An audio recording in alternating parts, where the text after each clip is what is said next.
tonight we will chant again from the third chapter, but verses 30 through 39, third chapter.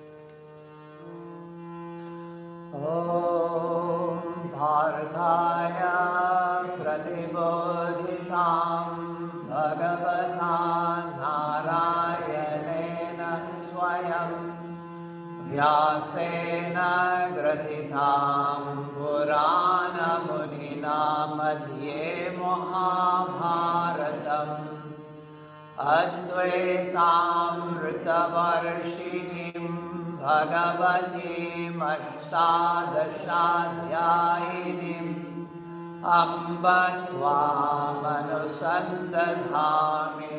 भगवद्गीते भवद्वेषिणीम् वसुदेवसुतं देवं कंसचाणूरमर्दनं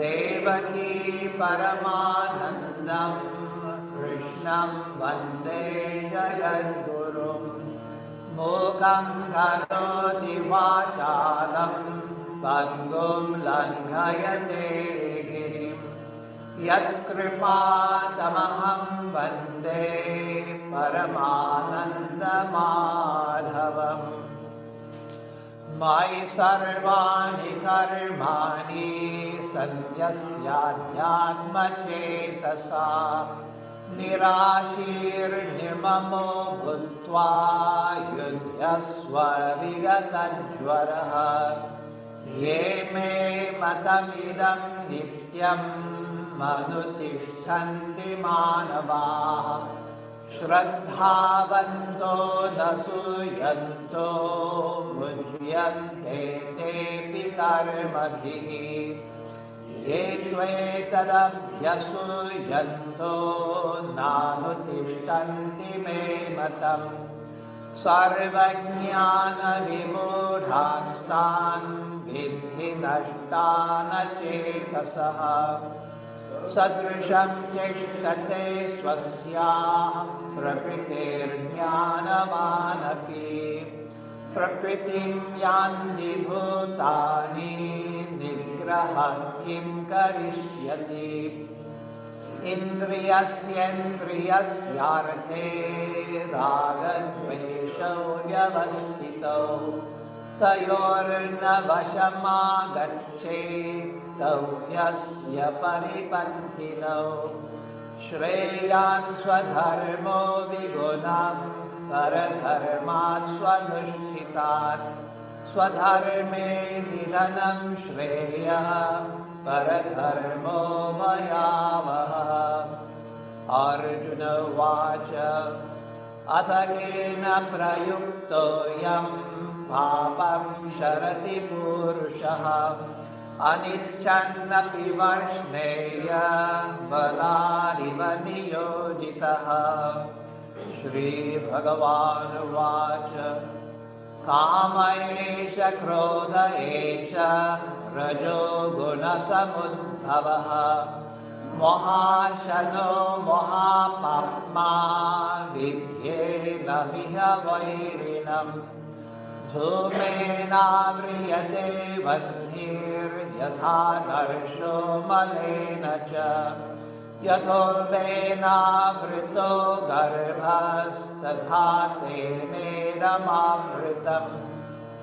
आवृतं ज्ञानमेतेन ज्ञानिनो नित्यवैरिणा कामरूपेण कौन्तेय दुष्पूरेणानलेन च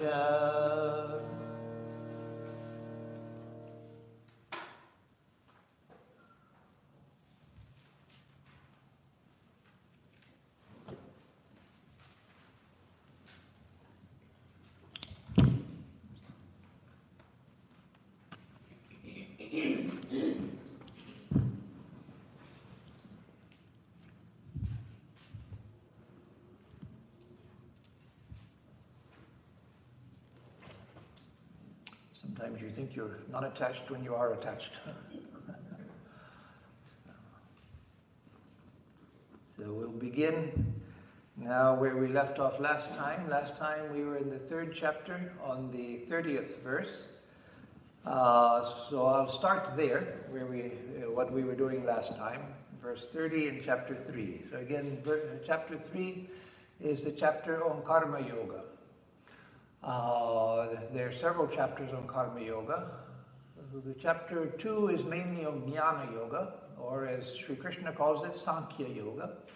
Chapter 3, 4, and 5 are largely about Karma Yoga. And so here in this verse 30, Sri Krishna says, Maya sarvani karmani sanyasyadhyatma cetasa nirashir nirmamo bhutva yudhyasva vigatajvaraha. So Maya sarvani karmani sanyasya, having renounced all works in me, in Sri Krishna, having renounced all actions, all works, all actions in me, that is in Sri Krishna, adhyatma cetasa, with a spiritual mind, with a mind intent on God, mind absorbed in God. So having renounced all actions in me, with the mind, fixed on God, nirashir, without any desire. As I explained last time, it means without any hope, literally without hope. So in English that sounds strange. Swami Vivekananda said that the highest state is to be hopeless. And in the Ashtavakra Samhita, it says that one should be useless. So one should be useless and hopeless. That's the highest state. So if that's what Vedanta teaches, then maybe we should all run away and go somewhere else.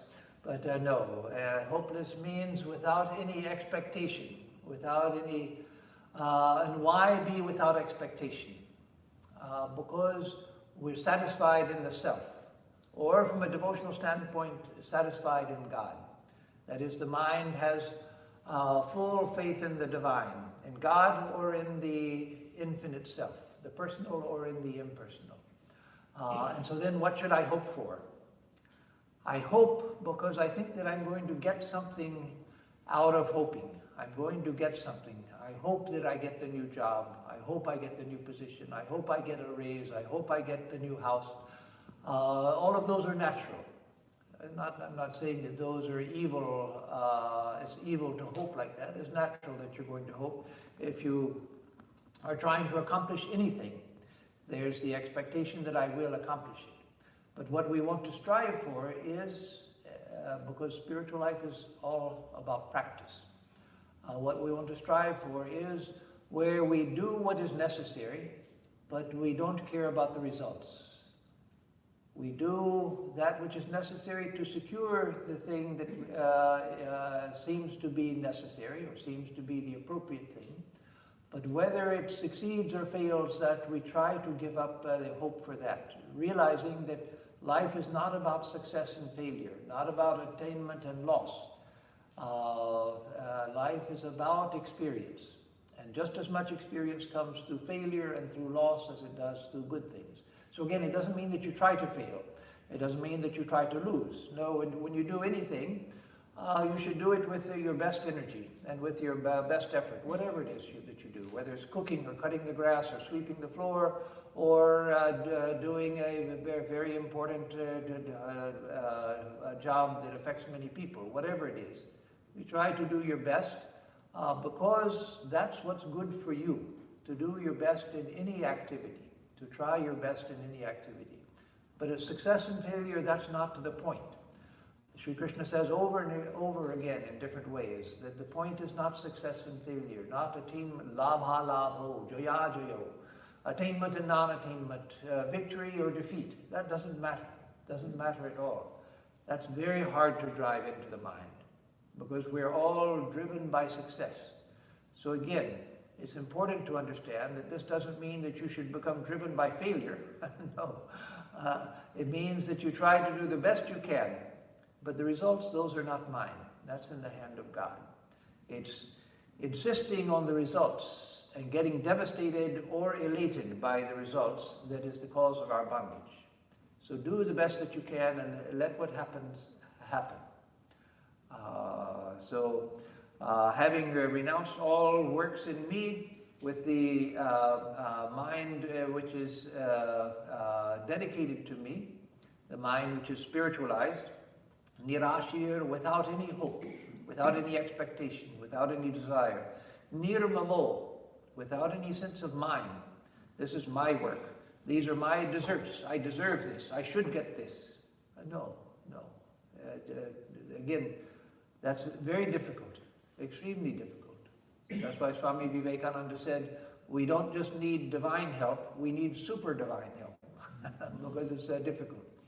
But remember that the difficulty doesn't matter, because we keep working at it until we attain it. In this life or in another life, we keep working at it till we attain it. And many, many people who are born in this life with all spiritual advantages, with the mind which is naturally wants to go towards God. Why are they born that way? Because in a previous life they tried and tried, couldn't get the mind to go that way, but they kept trying. And then in this life they get the fruit. Then the mind goes easily in that direction.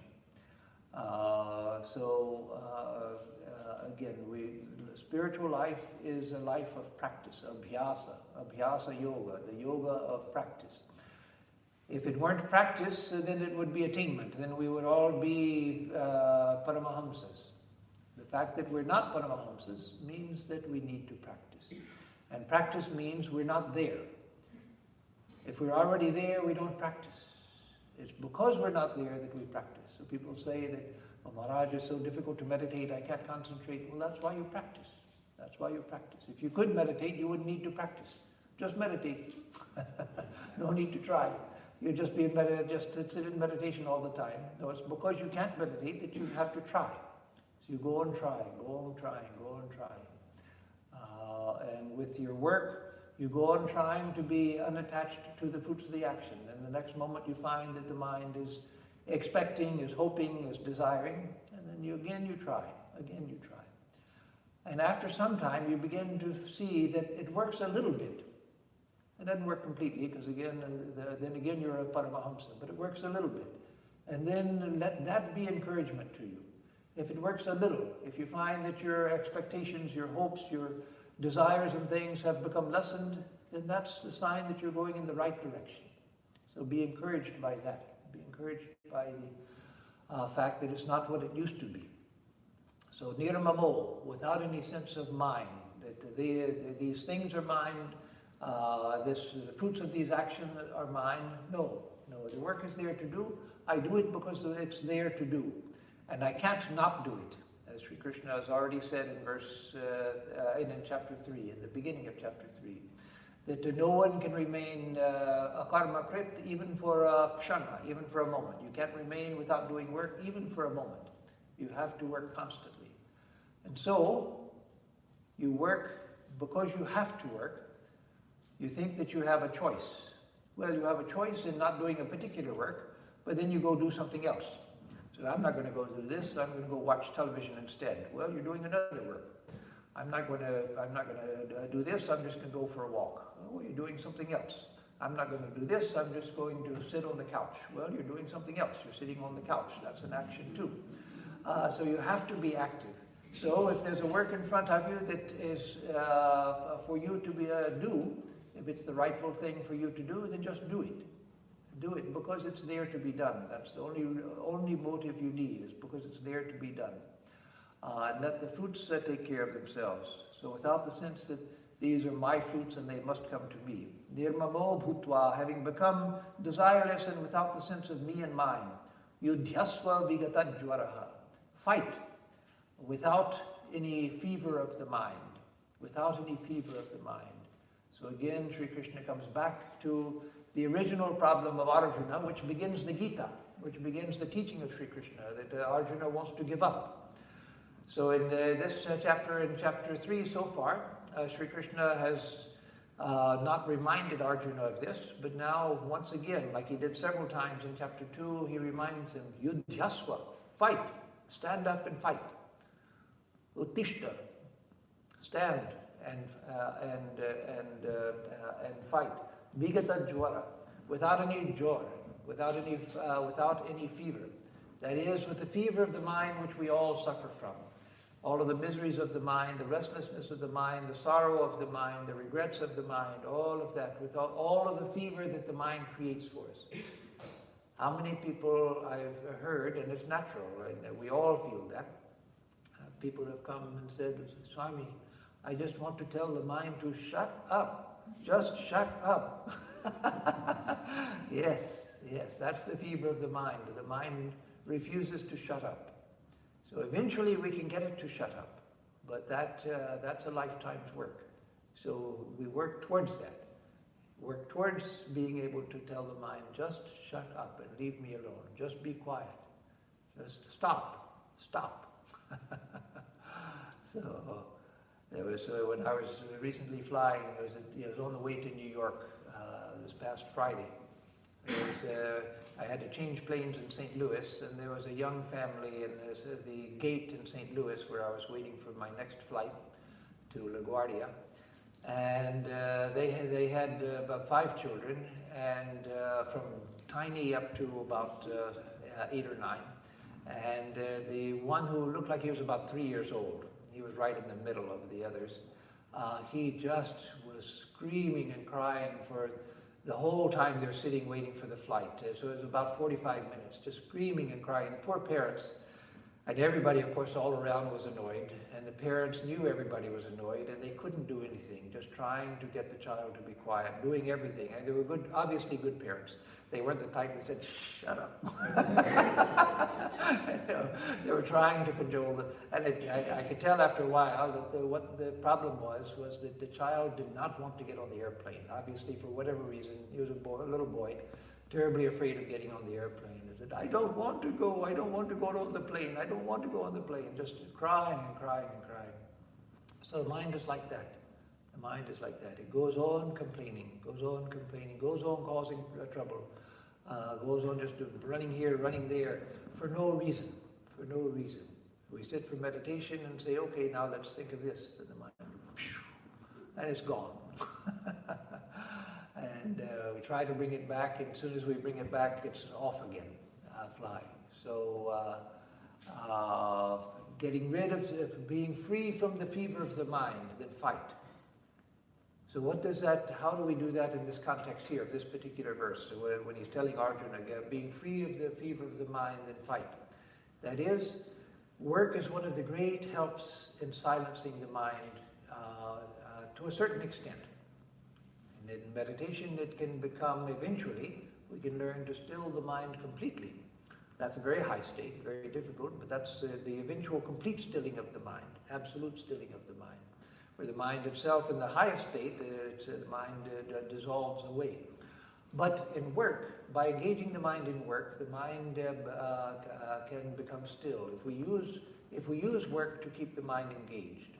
So work is a great help. That's why Holy Mother was always advising both monks and householders to engage themselves in work. And why she herself said, I pray to the Lord, as long as I live, so long may I work, because work is a wonderful thing. Yes, work is a great help to the mind, because it keeps the mind engaged. If we allow work to keep the mind engaged, so that the mind is not racing all over the place. So giving up the fever of the mind, then fight. Because if you're, of course, for Arjuna, once he engages in the fight, then there's no time for the mind going here and there. The mind is, because it's a life and death situation, the mind is fixed on the battle. So you have to give up the fever of the mind. So then in the next verse, Ye me mataminam nityam anutishtanti manavaha shraddhavanto nasuyanto bhujyante tepi karmabhihi. So ye me matamidam nityam anutishtanti manavaha. Ye manavaha, those people Who me matam, idam me matam, this my teaching, I mean, this my idea, but here it means this my teaching, nityamanutishtanti, always follow. So those who always follow this teaching of mine, those who always follow this teaching of mine, shraddhavanto, who are filled with faith, shraddhavanto, filled with faith, anasuyanto. Asuya means always complaining. Anasuyanto, who are not always complaining, who are not always griping, who are not always finding fault with everything. Muchyante tepi karmabihi. They are indeed freed from all action. They become freed from all action. So those who always follow this teaching of mine with faith, filled with faith, and without complaining, they are freed from all action. So just by following this instruction of Sri Krishna, not just this previous verse, but what's gone before. And he's speaking here particularly about what he has taught about work in the 3rd chapter. Those who have followed this teaching of mine about work, and this idea of renouncing all actions in me, without any expectation and without any sense of me and mine, those people filled with faith and non-complaining, they're freed from all action. So this is a wonderful and hopeful verse telling us that this is the way to become freed from action itself. Freed from action means freed from the sense of doer, the sense that I am the doer of the action. The body continues to be active. You see someone like Shankaracharya, a great sage, who taught that knowledge and action cannot be joined. And yet what did Shankaracharya do? He traveled all over India, establishing monasteries, reviving temples that had been converted to Buddhist temples. He brought back the Hindu deities and made them Hindu temples again. He even took a whole large population and I don't remember whether it was sprinkling Ganges water or something on them, but he said some mantras over them and said, now you're all Brahmins. Because of the Buddhists, they had all gone outside of the caste system, and so there were no Brahmins in the area, so it said, now you're Brahmins. And, oh, is that the fire alarm? Or is that somebody's phone? Oh, Amber Alert, okay. So we're not about to be blown away by a tornado, are we, Deepa? So, oh gosh, what was I saying? Now I lost the train. Shankaracharya, yes, Shankaracharya made a whole new group of Brahmins for the area. And he organized monasticism. He started monasteries in the 4 corners of India. He argued with the Buddhists, he argued with the Mimamsakas to reestablish the authority of the Upanishads. The Vedas in the case of the Buddhists and the Upanishads in the case of the Mimamsakas. So who was more active than Shankaracharya? Writing commentaries. And the commentaries that are the wonder of the world. In fact, I know one of the previous presidents of Naropa University in Boulder, Colorado. Naropa University is a Buddhist university. That's why it has the name Naropa. But this former president, Tom Coburn, he told me when I had dinner with him at Brown University a few years ago, he said that I've often thought that if I had one book to take with me to a desert island, and only one book that I was allowed to take with me to a desert island, I would take the commentaries of Shankaracharya. And so the commentaries of Shankaracharya are one of the wonders of the world. And all of this by the time he was 33. So Shankaracharya said that you cannot combine knowledge and action, that you have to give up action. And yet what did he do? He was active all of the time. Look at Swami Vivekananda, what he did. Look at the Buddha, what he did after Nirvana. He traveled all over North India teaching countless people. So that idea that knowledge and action cannot be combined has to be understood. It means that in the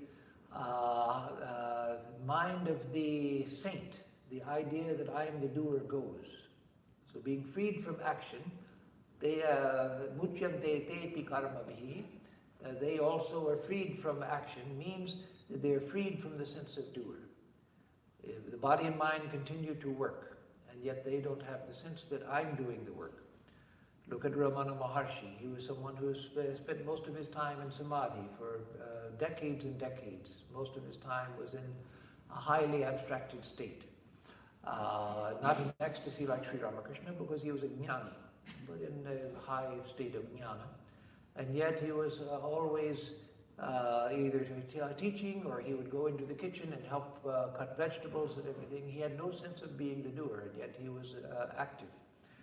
So those who follow always this teaching of mind with faith and without complaining, they also become freed from actions because they give up the sense of being a doer. And the mind is freed from its fever and is engaged in action, but the sense of self is separate from the action. In a devotional attitude, that God himself is the doer. God himself is the doer. Or as the Ram Prasad says, the mother herself is the doer. Sokulito mari icha. Icha moe ma taratumi ma. That you are the willful one. It's all your action.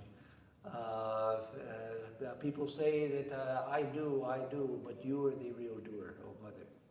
So that's the devotional attitude, or the knowledge-based attitude, that the body and mind are active, they belong to Prakriti, but I am the pure consciousness which witnesses completely free from the sense of action. Ashtavakra Samhita says, in the knowledge, from the standpoint of knowledge, that the sage is a master idler, that even blinking his eyes is more work than he wants to undertake. Even blinking his eyes, he doesn't want to take responsibility even for that. Meaning that that sense that I'm going to blink the eyes, even that he doesn't have. Everything just happens according to Prakriti. I'm completely free from it. So whether it's from a devotional standpoint, that God is the doer and I'm not the doer, or from a knowledge standpoint, that Prakriti is doing and I'm pure consciousness and I have nothing to do with it, one way or the other. So verse 32 says, Ye tvetadabhyasu yanto nanutishtanti me matam sarvajnana vimudhanstan vidhi nashtana chetasaha. So this tells about those who are not ready to follow his teachings. The previous verse 31 was about those who are full of his teaching and who are in tune with his teaching. But here he says, Ye tu etadabhyasu yanto nanutishtanti me matam. So those who do not follow me matam, my teaching, those and who are abhyasu yanto, who are always complaining, those who don't follow my teaching and who are always complaining, sarvajnana vimudhanstan, they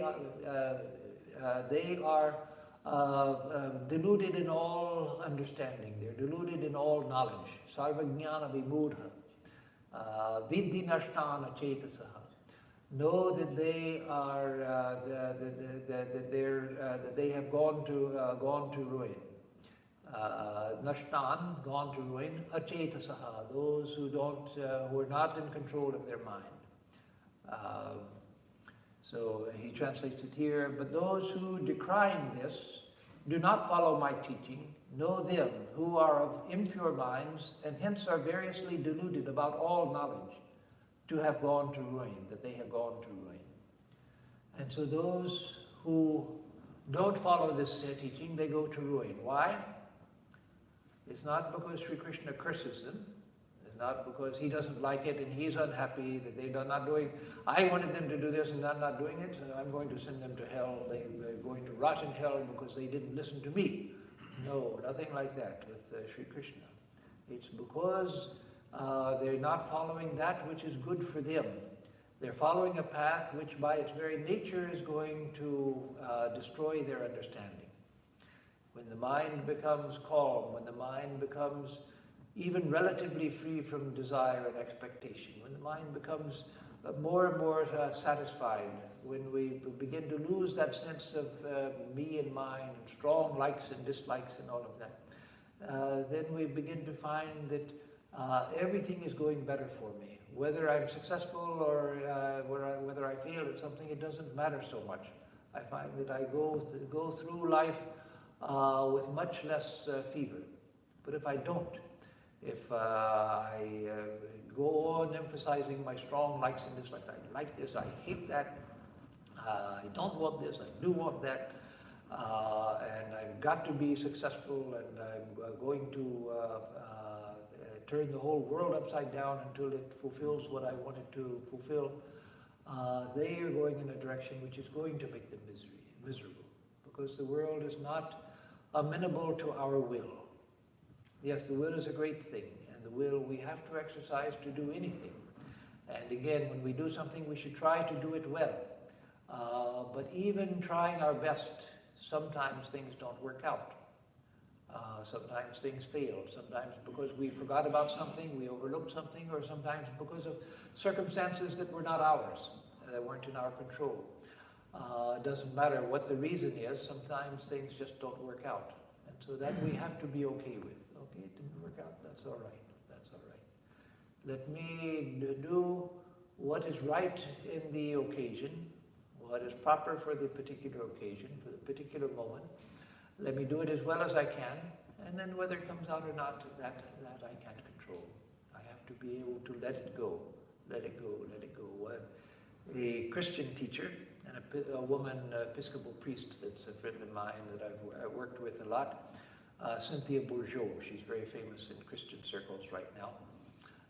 One of her favorite teachings is just to tell people, let go, just let go. And she always makes the motion, let go, to emphasize it. So in every situation, just let go, let go. And of course, that means letting go in the right way, not letting go letting go, it doesn't matter. Not like that. So those who decrying this do not follow my teaching, know them who are of impure minds and variously deluded about all knowledge to have gone to ruin. And again, not because Sri Krishna doesn't like them, but because that's the nature of the universe. That's the nature of things. That's a great moment in our life when we come to understand that the instructions of sages and of the scriptures are meant for our good. It's not that they want to tell you what to do because they like telling people what to do. It's not telling you what to do because they don't like something. No, it's because those are the things that are good for us. Those are the things that will help us. Of course, with time, and with the changes of time, the changes of history, society changes. And so some of the things that were taught at one time in history, they no longer work now. And that's why yada yada hi dharmasya glanir bhavati bharata abhyuthanam adharmasya taratmanam srujamyaham. From time to time, whenever the religion has declined and irreligion has risen, and then I body myself forth, Sri Krishna says. And one of the reasons for that is that times change, and the needs of the time are different.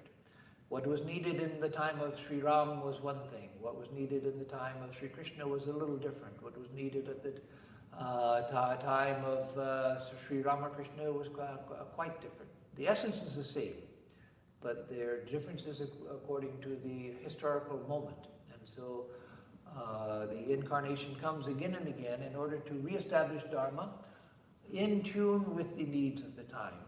And that is not in tune with the needs of the decade or the century that they're born in, but for a long period of time. That the teachings which will last for 1,000 years, 2,000 years, before again a readjustment is needed.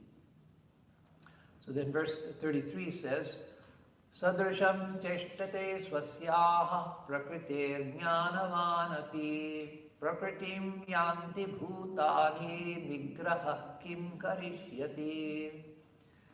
This is a famous verse because it sounds hopeless, because it seems to take all of our encouragement away. Sadrisham cheshtate swasya jnanavan api, even the knowing person, the jnanavan, the one with knowledge, even the knowing person. Now it doesn't mean a jnani in the sense of one who has known the highest truth, but even a well-educated and person who knows the scriptures and so forth. Even such a person who knows the scriptures, in spite of his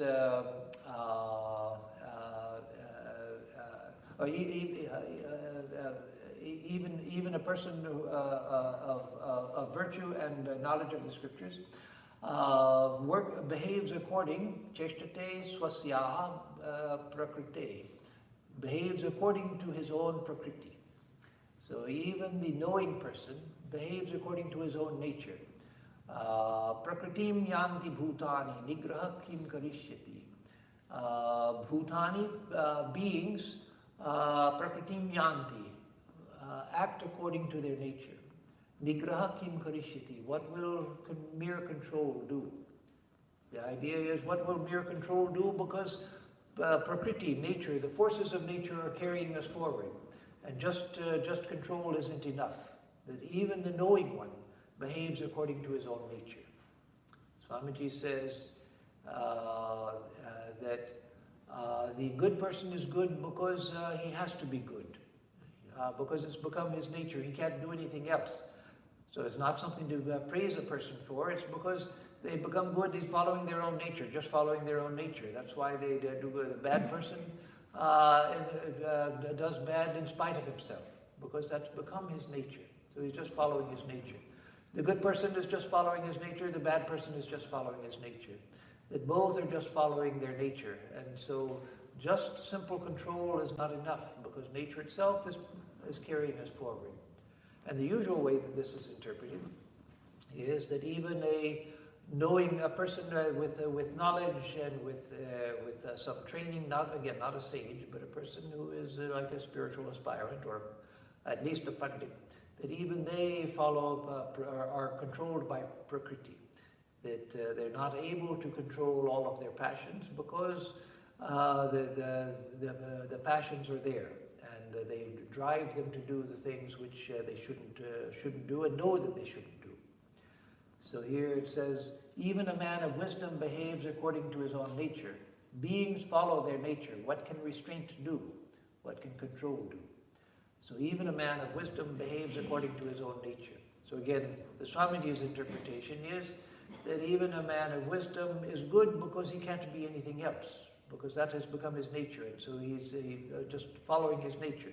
The bad person, that has become his nature through habit. He can't do anything else. That's why recidivism among criminals is so high. Of course, there are other reasons also that increase that. That is, not giving people proper treatment and training and direction that they need. But a person who has become criminal, the mind has become criminal, then they do bad in spite of themselves. Do bad in spite of themselves, because that's become their nature. So Swamiji said, we should look on others with the greatest compassion until they have become free, until the mind has become freed from habitual action. Because until then we're just machines, being driven forward by the forces of Prakriti. Doing good things because we can't help but do good things, doing bad things because we can't help but do bad things. So Swamiji said that even doing good things under force of habit, even that is not enough. We want to be free. We don't want to be under the force of habit. We want to be free. So even a person of wisdom behaves according to his own nature. Beings follow their nature. What can restraint do? And so then in verse 34, he gives the solution to that. Indriyasyandriyasyarte ragadvesho vyavasthito tayorna vashamagachetau yasya paribandhino. So indriyasyandriyasyarte, the objects of all of the senses, the objects of all of the senses. Indriyasya, meaning of any of the senses. Artha, the objects of the senses. Raga dvesho vyavastito. Attraction and repulsion. Attraction and liking and disliking. Attraction and repulsion. Those are established with regard to the objects of all of the senses. Attraction and repulsion are established according to a particular rule, as Madhusudana says. Vyavastito means established according to a certain rule, that is, according to a certain nature, that raga and dvesha, attraction and repulsion, follow a certain, follow their own law of operation in regard to the objects of the senses. So certain objects attract us and certain objects repel us. And as we change, for instance, take a very simple example. I all my life had some dislike for vinegar. I could take a little vinegar on salad or something, as we do in the West. A little bit of vinegar was fine, but strong vinegar taste I couldn't bear. And some people love very sharp vinegar. But then coming here to Houston, I started taking Bragg's organic vinegar for my health. And after taking that a few times, I came to love it. And so now I love vinegar. It was the same object. The vinegar didn't change, but what once was a repulsion, now it's an attraction. Not that one or the other is good. No, we want to be free from attraction and repulsion. But attraction and repulsion can alternate with the same object. They're things that at one time we find, at one period in our life, we find very attractive, and afterwards we find it disgusting. I've noticed a lot lately when traveling. Of course, I always knew it, but I hadn't paid attention to it. How children don't have much sense of what's clean and what's dirty.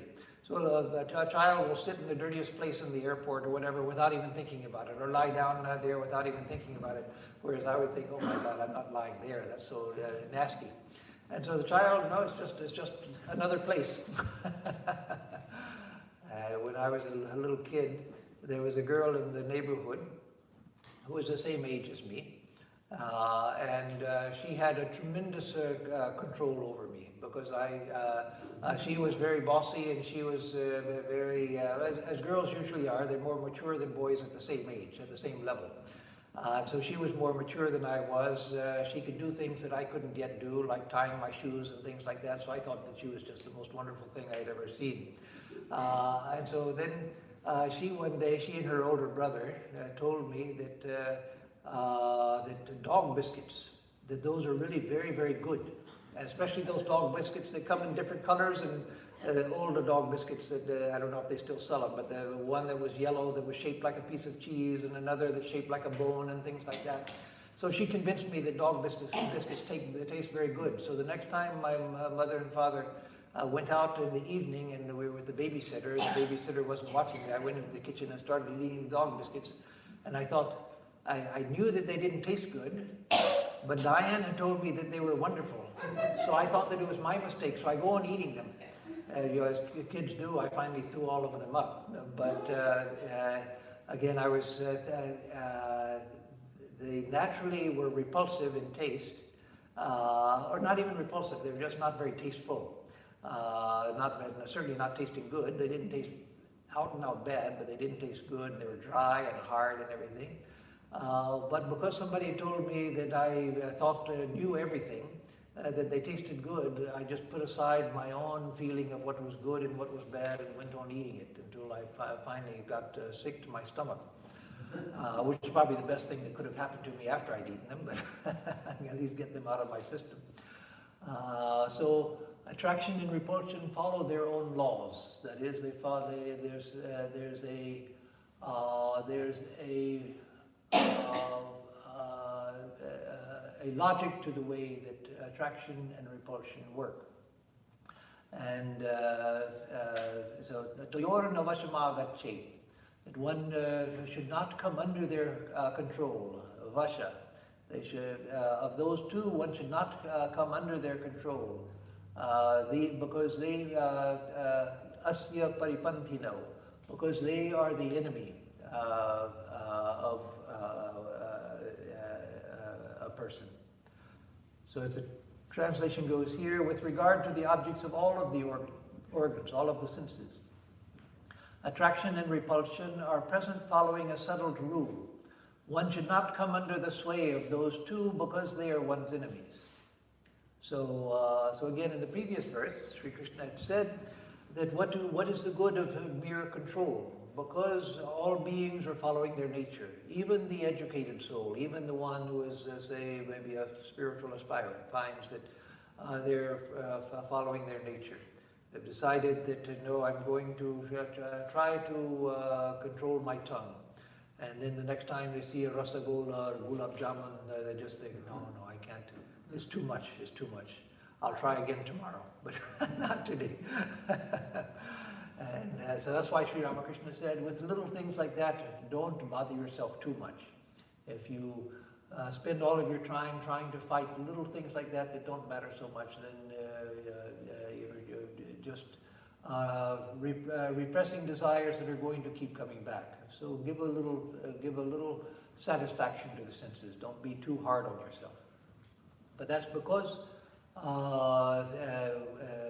we are under the control of nature. But here, Sri Krishna is saying that with regard to all of the senses, the objects of all of the senses, attraction and repulsion follow their own logic. And that, what I gave is an example of that, where you decided that, no, I'm going to be very strict with my diet, and then you find that, no, as soon as I decide that, then there are all of these things that I really want to eat. So don't come under the sway of attraction and repulsion. So again, the idea here is not contrary to what Sri Ramakrishna said. The idea is to work at the root of things. Don't work at the specifics. That is, don't work at if you love rasagola, no, I'm not going to take a rasagola, and then suddenly you find everywhere you go, people are offering you a rasagola, and then your mind is full of conflict and everything, and it's making you miserable. No, that's not a big deal. That's not a big deal. But just minimize your likes and dislikes. Work on your likes and dislikes. Realize that the pleasurable things, yes, they're pleasurable. Painful things, yes, they're painful, but it's no big deal. Yes, there's some extraordinary pains that you can't say they're no big deal. It is a big deal. But with ordinary things, little pleasures and pains, don't make a big deal out of them. Just don't go on emphasizing your likes and dislikes. Just realize that some things are nice, some things are not so nice, but no big deal. No big deal. Just make a non-big deal out of as much in life as you can. And so work on the attraction and repulsion rather than on the specific objects. Anything that you work on specifically, it's going to start to dominate your mind. The more you think about it, the bigger it's going to grow in your mind. I've told once before, some months ago, I think, that when I lived in India the first time for a long period, for 7 years without leaving, I liked Indian food. I had no problem with Indian food, but once in a while, the imagination of some Western food that I couldn't get there would come. And so there's one thing that I would try from time to time that would come to mind was a fig Newton. And I would think that, I would love to have a fig Newton. So after 7 years, when I came back, I asked somebody at the monastery, can you buy some fig Newtons? And so they got some. And I put it in my mouth and I went, my goodness, I was thinking about this for 7 years? Dry and chewy, and it doesn't taste bad, but is this so good that I should spend time thinking about it? No. So make everything like that. Make everything like that. When there's something that you really want, that you have some pleasure, then have it, but just watch and say, okay, so this is, as Sri Ramakrishna said, okay, so this is eating a rasagola. So it tastes good, but that's all. It comes and it goes. 2 seconds of taste, and then it's gone, and then indigestion. And so what's the big deal? It's not such a big deal. So instead of trying to repress particular things which you want, just lessen your general likes and dislikes. So with regard to the objects of all of the organs, attraction and repulsion are present following a settled rule. That is, they follow their own logic. This following a settled rule, that's a very peculiar, it comes off in a peculiar, but it just means that they follow their own logic. And that we see every day. One should not come under the sway of those two because they are one's enemies. So know that they are your enemies. And again, it doesn't mean that you're going to realize these are my enemies and so now I'm not going to have them anymore. No, they're still there. Eventually they'll go, but they go completely in the highest state. If they've gone completely, then you're a Paramahamsa. Swami Bhashyanandji used to tell us in Chicago. He had joined under Swami Bhaskareshwaranandji in Nagpur. And Bhaskareshwaranandji was a great soul. He was one of those who was considered in the order a realized soul, a Paramahamsa, a fully realized soul. And so Swami Bhashyanandji told us that sometimes he or other young monks would come to Bhaskareshwaranandji and tell him with enthusiasm, "Oh Maharaj, this young man who's coming nowadays, Hari, whatever name it might be, would say Hari who's coming nowadays, he's wonderful, Maharaj. He's such a wonderful person. He's really very promising." And Maharaj would say, "So what is so wonderful about him?" "Oh, Maharaj, he never gets angry. He never gets angry. That's an amazing thing. He never gets angry." So Swami Bhaskareshwaranandji said, "He never gets angry." "Oh, that's very good, very good. Never gets angry." We know there are two types of people that never get angry. One is the Paramahamsa. The other is a fool. Being a Paramahamsa is not so easy, so he must be a fool. So that doesn't mean that we should get angry, that's licensed to get angry. No, we have to work at but the absence of anger is not so easy. We can smile at everybody while inside everything is burning, and we want to punch them in the face, but keep smiling because we feel that we have to. No, work at the root of these things, and then we will find that they become less and less. Because we don't have this idea that those are our enemies and that that's not what we want and that's not what life is about. Then we have the idea in the modern world in particular, in the modern world which is dominated by Western modes of thought. All over the world now, the Western modes of thought have dominated because of the aggressive nature of Western culture and because of colonialism and because of modern business and everything. These modes of thought have dominated everywhere. The idea is that a real person, a real man, a real woman is somebody who has passion. A passion about life, excited about everything. I'm excited to be alive. I'm high on life. So everything excites me. I'm passionate about everything. No. That's because if you don't have anything else, then what are you going to do? You just sort of wither up and die. So be passionate. No, there's things much higher than being passionate about things. And that is to be even-minded. To be calm, even-minded, free from attraction and repulsion. So again, to be completely free from them is the highest state. But in our present state, if we know that the goal of life is not to go on increasing my attraction and repulsion, I love this, I hate that. No, that's not the goal. That's going in the wrong direction. That will just make you more and more miserable.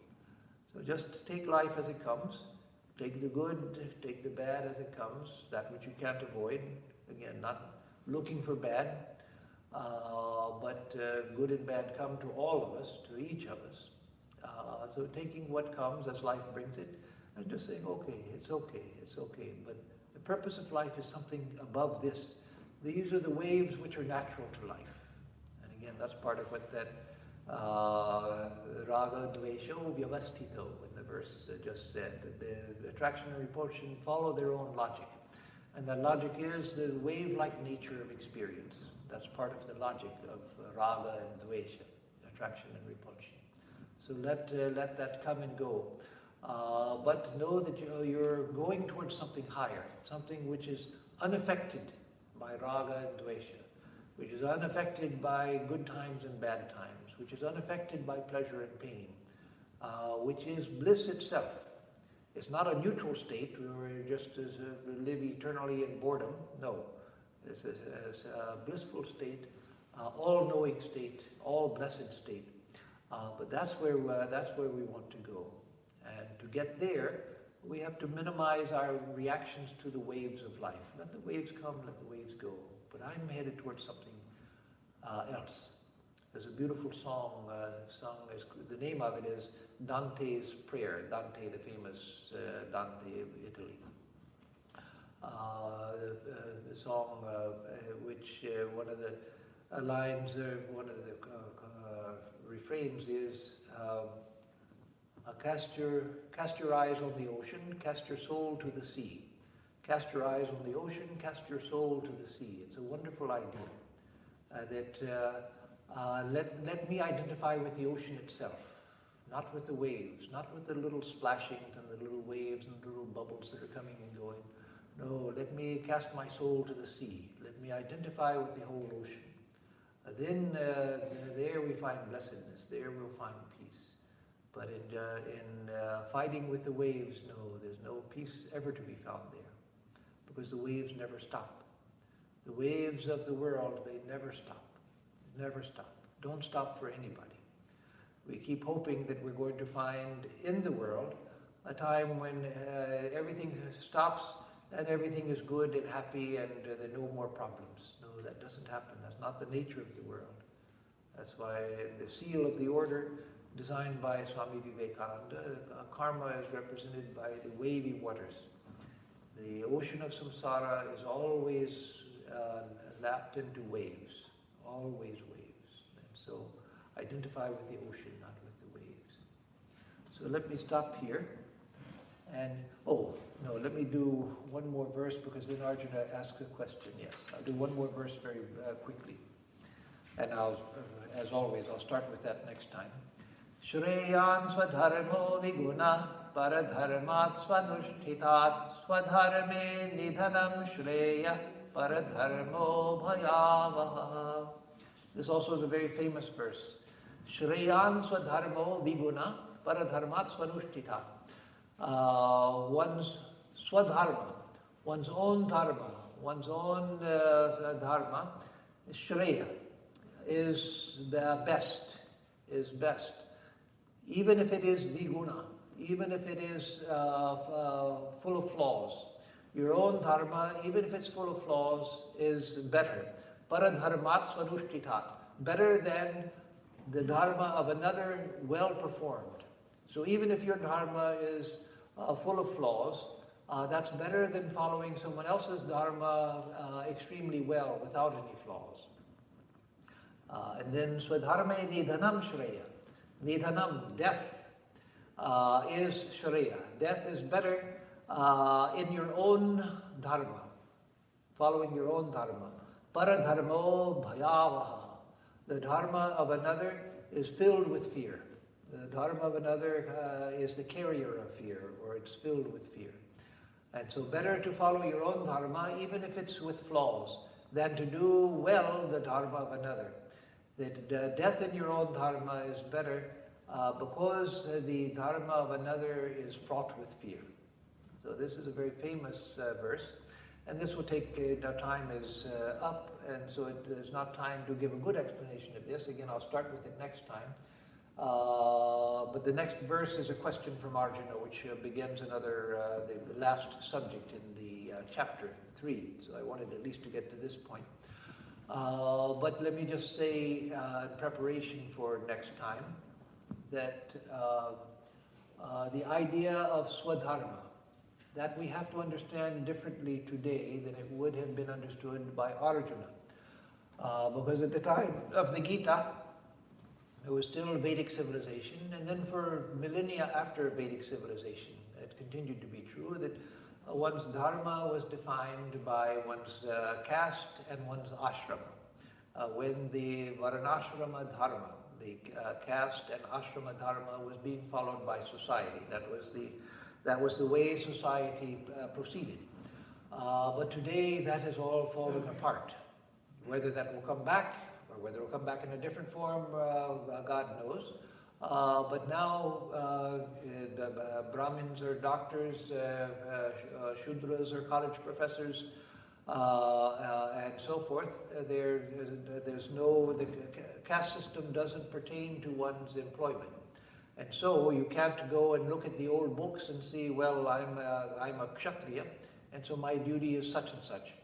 When you're not living the life of a Kshatriya, you're not living the life of a ruler or a soldier or a protector of society. You're doing something else. And so now we have to find our own dharma in a more individual sense. Within the context of our society, every society gives a context, but nowadays the old, and not just in Indian society, in all societies, in China, in Europe, in America, in all societies, the old structures of society have broken down. What will come in its place, God only knows, but now it's broken down. And so now we have to find our own dharma according to some internal logic. That is, the logic of my own being. And that, let's say, especially to Indian parents. Most of you here are already grandparents, but especially to Indian parents, that you should try to help a child find their dharma rather imposing your dharma on them. That is, Indian parents have the very bad habit of insisting that their children, you must become an engineer because that's where money is going to make. But I don't like engineering. It doesn't matter, you have to be an engineer because that's where you're going to make money. But I hate engineering. No, you're going to be an engineer. You're going to be a doctor. I don't like medicine. No, but you're going to be a doctor because that's where all the money is. No, that's not a good dharmic thing to do. That's not dharmic. So that's something that the community needs to come to terms with. That yes, certainly you want your children to be well placed in life. You want them to have a livelihood and all of that. But that's not helping them to find their swadharma. That's imposing an economic idea based on greed. That I want you to be rich, and then you'll be able to help me also when I'm older, which is natural and that's good. But wanting them to be rich just so that they can help me with a lot of money, no, that's not good. That's not dharmic. You have to learn to, and I'm not talking to you people sitting here, but to the community in general, have to learn to let people find their own dharma and to help them find their dharma. And again, that doesn't mean helping them to find their way into something which is destructive or harmful. No, of course, that's obviously not swadharma. But helping them to find that which they're meant for. Because now swadharma is going to mean something which is based on my internal nature. Because the externals of society are no longer there to support us. Those have broken down. You can say it's for the good, or you can say it's for the bad. It doesn't matter. Once they're broken, they're broken. So who cares whether it's for the good or for the bad? Now we have to deal with the situation. So we have to find our own way in life. And parents have a great part to play in helping children to find their way. But we have to help children to find their way and not enforce our way because we want them to be, want them just to be rich. No. So let me just say one more thing, a different thing on that line. That is because it came up I brought it up in the panel discussion in New York on Saturday, in New York City, that Swamiji said that in more than one place, he didn't say it often, but he said more than once, that in the future of India, he wanted India to have an Islamic body. Now that's a very strange idea to many people.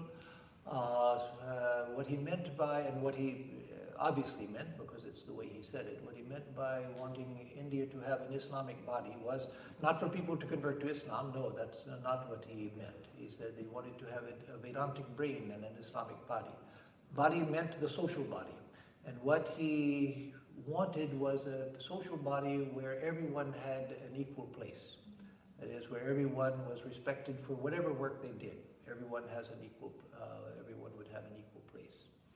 And so my own feeling is that in whatever way India goes in the future, that eventually that idea of respect for all communities and all types of work, that will begin to form the basis of the future Indian civilization, which Swamiji said would be greater than any of India's past glories. And India was always the wonder of the world, and that's why everyone wanted to come to India, everyone wanted to conquer India. And in the present age, India had come to a state of weakness, having been conquered for a long time. But Swamiji felt that the future of India was far greater than any of her past glories, however great they were. And he said, what the great sages of the past discovered, the future sages will be even greater than that. But he thought that idea of egalitarianism, that would form the body of India's society in the future. So, okay, so I'll stop here. Let me give a closing chant. I've already gone over time, so I have to stop early for my own sake because I'm leaving early in the morning, so I'll not ask for questions. Let me give a closing chant and then announcements. Om Purnamada Purnamidam Purnat Purnamudachyate Purnasya Purnamadaya Purnameva Vashishyate. Om Shanti Shanti Shanti Hari Om Tat Sat. That infinite reality is full. This relative universe is full. From out of that fullness, this fullness has come. When to the fullness has returned, only fullness remains.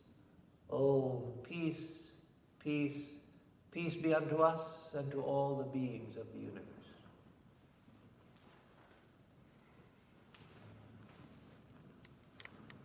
So there will be no class on Thursday. Thursday is Thanksgiving. There will be no class on Thursday. And besides, I will be in Atlanta. I'm going to give a retreat and a talk at the center in Atlanta. I leave early. I have to leave here at 4. So